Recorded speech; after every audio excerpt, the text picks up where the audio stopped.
Where dips the rocky highland of Sleuth Wood in the lake, there lies a leafy island where flapping herons wake the drowsy water rats. I want to transmit a certain kind of experience that the audience would feel while listening and viewing this piece performed.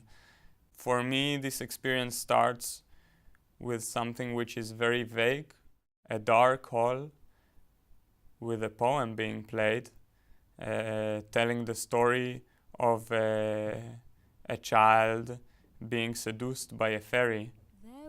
And then the audience are watching a human on stage and maybe relating this human to the child from the poem and try to figure out what is going on. For the world's more full of weeping than you can understand.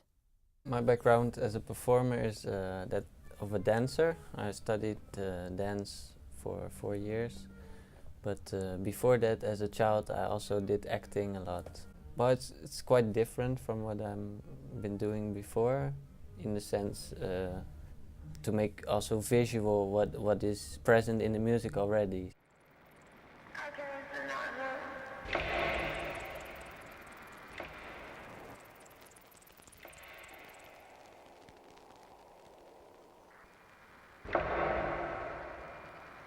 Have you seen this person before? No. Can you please help? In this performance, I am an experimenter, but I am following orders. I start applying to this person electric shocks without considering if he's suffering pain or not. I don't even look at him as if it was not a person. As the piece progresses, this uneasiness becomes more and more disturbing and troubling, which eventually culminates with the administration of electric shocks.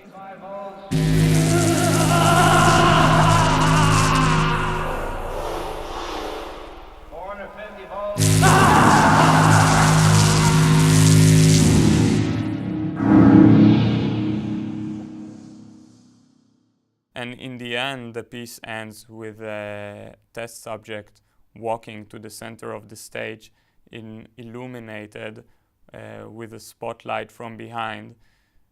And everything kind of slows down in that point. All the breathing slows down, all of the music disappears and becomes very, very slow and very, very soft, which kind of suggests a transition to another place, to another world maybe, which I don't know if it's good or bad, but it's different.